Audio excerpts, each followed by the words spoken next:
அனைவருக்கும் வணக்கம். நீதி தவறாத, நடுநிலை தவறாத, நியாயஸ்தராக செயல்படக்கூடிய சனி பகவானின் பெயர்ச்சி காரணமாக ஏற்படக்கூடிய அதிரடியான மாற்றங்கள் என்ன? அது மட்டுமல்லாது சனி பகவான் மிக வலுவாக மேசராசிக்காரர்களுக்கு இந்த தருணத்தில் விரயத்தில் நுழைகிறார். 7.5 சனி துவங்கக்கூடிய இந்த வேளையில் மேசராசிக்காரர்கள் சந்திக்கக்கூடிய அதிரடியான மாற்றங்கள் என்ன என்பதை சற்று விரிவாக பார்க்கலாம். பொதுவாக சனி பகவான் இந்த வேளையில் குருவின் ஆட்சி வீட்டிற்குள் அமர்வதால் அனைத்து ராசிக்காரர்களுக்குமே எப்பேற்பட்ட மாற்றம் ஏற்பட போகிறது. 7.5 சனி, அஷ்டம சனி யாருக்கு துவங்குகிறது, யாருக்கு முடிகிறது என்பதை சற்று விரிவாக பார்ப்போம்.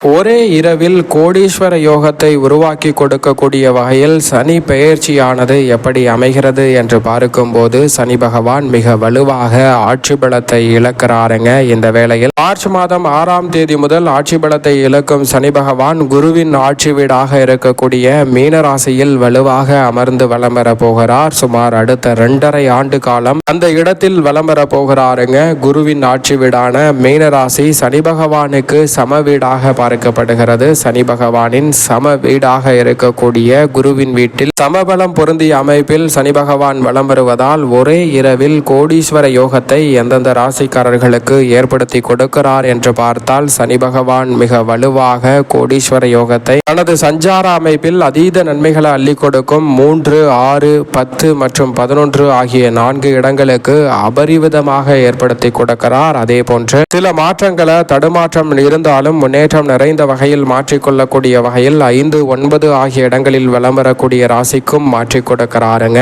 ஆனால் அதே வேளையில் ஒரே இரவில் அதீத சோகத்தையும் சிரமத்தையும் ஏற்படுத்துவாரா என்றால் நிச்சயமாக இல்லை. சில சிரமங்கள் அதிகமாக ஏற்படுவதற்கான வாய்ப்பு ஜென்ம சனி, 7.5 சனி, கண்டச்சனி, அஷ்டம சனி, அர்த்தாஷ்டக சனி போன்ற இடங்களில் வலம் வரும்போது சனி பகவான் ஏற்படுத்துவார். இந்த 6 ராசிக்காரர்கள் கூடுதல் கவனம் தேவை. 1, 12, 2 ஆகிய இடங்களும் 4, 7, 8 ஆகிய இடங்களிலும் கூடுதல் கவனத்துடன் இருந்தால் சிரமங்களை தவிர்த்து நன்மை நிறைந்தவையாக சனி பகவான் மாற்றி கொடுக்கக்கூடிய சந்தர்ப்பம் கிடைக்கும். ஒரே இரவில் கோடீஸ்வர யோகம் என்று சொல்லக்கூடிய வகையில் எந்தெந்த ராசிக்காரர்களுக்கு முதன்மையான யோகம் கிடைக்கிறது என்று பார்த்தால் முதன்மையாக 3, 6, 10 மற்றும் 11 ஆகிய இடங்களில் வலம் வரக்கூடிய ராசிக்கு அற்புதமாக கிடைக்கிறது. அதைவிட முழுமையாக அஷ்டமத்தை விட்டு விலகி பாகியஸ்தானமாகிய 9இல் அமர்கிறாருங்க சனி பகவான். எனவே கடகராசிக்காரர்களுக்கு 99% நன்மை உண்டு. 99 அல்ல, 100% சிரமங்கள் குறைந்து நன்மை என்பது மிகவும் அபரிவிதமாக கிடைக்கக்கூடிய அற்புதமான வேலையாக கடகராசிக்காரர்களுக்கு அமைய போகிறது. கடகராசிக்காரர்களுக்கு நினைப்பதை விட சனி பகவானின் அமைப்பு அஷ்டம சனி முழுமையாக விலகி அற்புதமான வளர்ச்சியும் உடல்நல ஆரோக்கிய தொல்லைகள் முற்றிலும் விலகி சிறப்பான முன்னேற்றமும் கிடைக்க போகிறது. அதே போன்று மிக வலுவாக மகர ராசிக்காரர்களுக்கு 7.5 சனி விலகுவதால் ஒரே இரவில் கோடீஸ்வர யோகம் என்று சொல்லக்கூடிய வகையில் மகர ராசிக்காரர்களுக்கு சிறப்பான வாய்ப்புகள் கிடைக்கும். 95% நன்மையை அபரிவிதமாக சந்திக்கக்கூடிய முதன்மையான யோகம் மகர ராசிக்காரர்களுக்கு உண்டு. இதை விட யோகஸ்தானம் என்று சொல்லக்கூடிய 6ஆம் இடத்தில் சனி துலாம் ராசிக்காரர்களுக்கு வலம் வருகிறார். துலாம் ராசியின் உச்ச அதிபதியான சனி யோகத்தில் அமருவதால் ஒரே இரவில் கோடீஸ்வர யோகம் என்று சொல்லக்கூடிய வகையில் திடீரென பல வாய்ப்புகள் அதிர்ஷ்டம் நிறைந்தவையாக அமையக்கூடிய சந்தர்ப்பத்தை துலாம் ராசிக்காரர்களுக்கு சனி பகவான் ஏற்படுத்தி கொடுக்க போகிறாருங்க. சரியாக பயன்படுத்திக் கொள்ளுங்கள். அதோடு மட்டுமல்லாது இந்த வேளையில் 10ஆம் இடமான கர்மஸ்தானத்தில் மிக வலுவாக மிதுன ராசிக்காரர்களுக்கு வலம் வருவதால் நிரந்தர வேலை கிடைக்கும். 90% நன்மை உண்டு. துலாம் ராசிக்காரர்களுக்கு நிரந்தர வேலை வாய்ப்பும் 95% நன்மையும் உண்டு. அதே போன்று லாபஸ்தானத்தில் ரிஷபராசிக்காரர்களுக்கு இருப்பதால் மிக பெரிய அளவிலான அதிர்ஷ்ட யோகத்தை ஏற்படுத்தி கொடுக்க போகிறார். பல மடங்கு லாபம் உயரும். ஒரே இரவில் நல்ல லாபத்தை பெறக்கூடிய நல்ல சந்தர்ப்பம் ரிஷபராசிக்காரர்களுக்கு வலுவாக உண்டு. இந்த 6 ராசிக்காரர்களுக்கும் அமோகமான யோகத்தை நிச்சயமாக ஏற்படுத்தி கொடுக்க போகிறார். அதை தொடர்ந்து கும்பராசிக்காரர்களுக்கு 7.5 சனியில் பாத சனியாக அமர்வதால் பல சிக்கல்கள் நிச்சயமாக விலகும். பல சிக்கல்கள் உறுதியாகவே விலகுவதால் 80% நன்மை. இனி கும்பராசிக்காரர்களுக்கு அடுத்த 2.5 ஆண்டுகளில் படிப்படியாக சிரமம் குறைந்து அபரிவிதமான வளர்ச்சி நிச்சயமாக உங்களை தேடி வரப்போகிறது. அதே போன்று அடுத்தபடியாக தனுசு ராசிக்காரர்களுக்கு சுகசனி என்றாலும் அர்த்தாஷ்டக சனி என்றாலும் கூட பெரிய அளவிலான நெருக்கடிகள் ஏற்படாது. சற்று தடுமாற்றமும் தவறான பழக்கங்கள் சார்ந்த விஷயங்களிலும் கூடுதல் கவனத்துடன் இருந்தால் போதும். மற்ற அனைத்துமே தவிடுபடியாக்கப்பட்டு முன்னேற்றம் நிறைந்தவையாக அமையக்கூடிய சந்தர்ப்பம் சந்தர்ப்பம் உண்டு. அதோடு மட்டுமல்லாது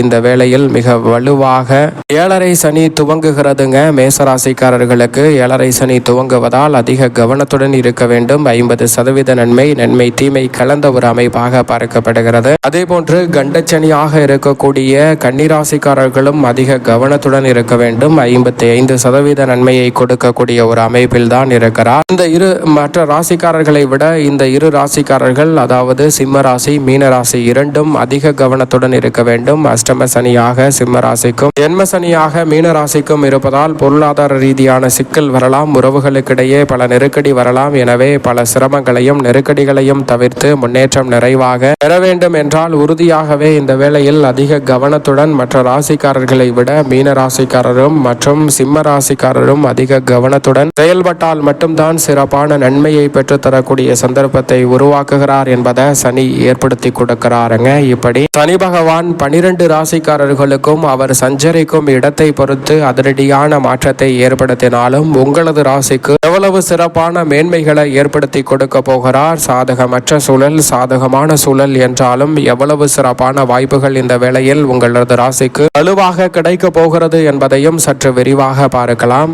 மேசராசிக்காரர்களாகிய உங்களை பொறுத்த வரைக்கும் ராசிக்கு நீட்ச அதிபதியாக செயல்படக்கூடியவர் தான் சனி பகவான். அவர் மிக வலுவாக இந்த வேளையில் விரயஸ்தானமாகிய 12ஆம் இடத்தில் அமர்ந்திருப்பது நிச்சயமாக சாதகமற்ற ஒரு அமைப்பாக தான் பார்க்கப்படுகிறது. மேசராசிக்காரர்களுக்கு பெரிய அளவில் நன்மை கிடைக்க இயலாத ஒரு அமைப்பாக தான் இருக்கிறது. ஆனால் அதே சமயம் 7.5 சனி துவங்கி இருக்கக்கூடிய இந்த தருணத்தில் அடுத்த 2.5 ஆண்டு காலத்தில் மிகப்பெரிய அளவில் நெருக்கடி ஏற்படுமா என்றால் நிச்சயமாக இல்லை. படிப்படியாக சிரமம் அதிகரிப்பதற்கான சூழல் உண்டு. எனவே அதிக மாற்றங்கள் ஏற்படக்கூடிய இந்த வேளையில் அதிக கவனத்துடன் இருந்தால் சிரமங்களை குறைக்கக்கூடிய சந்தர்ப்பம் நிச்சயமாக உண்டு. ஆரம்ப காலகட்டத்தில் வீண் விரயங்கள் அதிகமாக மேசராசிக்காரர்கள் மேற்கொள்ளக்கூடிய சந்தர்ப்பம் உண்டு. ஆனால் தைரியத்தையும் துணிச்சலையும் தன்னம்பிக்கையும் வளர்த்து கொண்டால் மேசராசிக்காரர்களுக்கு இருக்கக்கூடிய மிகப்பெரிய அளவிலான நெருக்கடிகளை நிச்சயமாக விலக்கி முன்னேற்றம் நிறைந்த வாய்ப்புகளை இந்த தருணத்தில் இனிமையானதாக மாற்றிக்கொள்ளக்கூடிய நல்ல சந்தர்ப்பத்தை சனி நிச்சயமாக மாற்றிக் கொடுப்பார். ஏனென்றால் 7.5 சனியில் தான் அதிக சிரமம் ஏற்படும். தற்போது பெரிய அளவிலான பாதிப்புகளை சந்திக்க வேண்டிய சூழல் இல்லை. அது மட்டுமல்லாது சனி பகவான் இந்த வேளையில் சில தொல்லைகளையும் விரய செலவுகளையும் ஏற்படுத்தினாலும் கூட பெரிய அளவிலான பொருளாதார ரீதியான நெருக்கடிகளை சந்திக்க வேண்டிய சூழல் இல்லை. மன வருத்தம், வேதனை போன்றவை கட்டுக்குள் வரக்கூடிய வகையில் சனி பகவான் இந்த தருணத்தில் துரிதமான மாற்றத்தை ஏற்படுத்துகிறார். பொதுவாக விரய சனி காலகட்டத்தில் யாரையும் நம்பாமல் செயல்படுவது, தெளிவான மனநிலையுடன் செயல்படுவது பல சிரமங்களை குறைத்து உங்களுடைய வாழ்வில் நல்ல முன்னேற்றத்தை ஏற்படுத்தி கொடுக்கும். சனி பகவான் 2, 6, 9 ஆகிய இடங்களை பார்ப்பதால் இந்த வேளையில் நினைப்பதை காட்டிலும் பல அதிரடியான மாற்றங்கள் நிச்சயமாக உங்களை தேடி வருகிறது. கொடுக்கல் வாங்கல் உள்ளிட்டவை சற்று சீராக கூடிய வாய்ப்பு இல்லை. எனவே கொடுக்கல் வாங்கலில் அதிக கவனத்துடன் இருப்பது நல்லதாக பார்க்கப்படுகிறது. பண வரவு, கொடுக்கல் வாங்கல் உள்ளிட்ட விஷயங்களில் அதிக கவனத்துடன் இருந்தால் பல சிரமங்களை நிச்சயமாக தவிர்க்க முடியும். குடும்ப உறவுகளை அதிக கவனத்துடன் கையாளுவது நல்லதாக பார்க்கப்படுகிறது. சனி 6ஆம் இடத்தை பார்ப்பதால் தசாபுத்திகள் வலுவாக இருந்தால் பெரிய அளவில் பிரச்சனை இல்லை.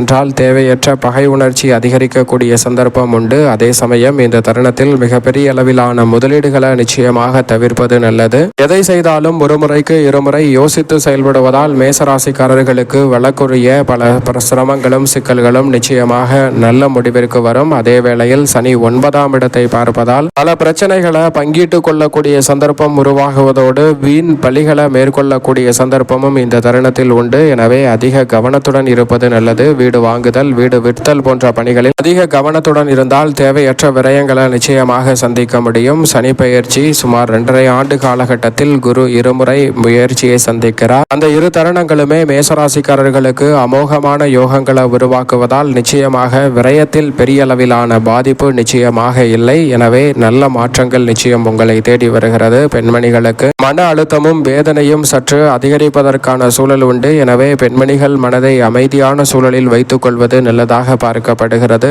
வீண் விரயம் மட்டும்தான் அதிகமாக சந்திக்கக்கூடிய சந்தர்ப்பம் உண்டு. திறமைக்கு அங்கீகாரம் கிடைக்கவில்லை என்று வருத்தப்படக்கூடிய சூழல் உண்டு. ஆனால் நிதானத்துடன் இருப்பது நன்மையை நிச்சயமாக பெற்றுத்தரும். மேலும் சாதகமாக மாற்றிக்கொள்ள வேண்டும் என்றால் உறுதியாகவே மேசராசிக்காரர்கள் சனி பயிற்சி துவங்கியவுடன் ஒருமுறை திருநள்ளாறு சென்று சனீஸ்வர பகவானை தரிசித்து வாருங்கள். நிச்சயமாக உங்களுடைய வாழ்வில் ஏற்படக்கூடிய சிரமங்களும் சிக்கல்களும் விலகி நல்ல முன்னேற்றம் உங்களுடைய வாழ்வில் அபரிவிதமாக கிடைக்கும் என்பதில் சந்தேகமே இல்லை.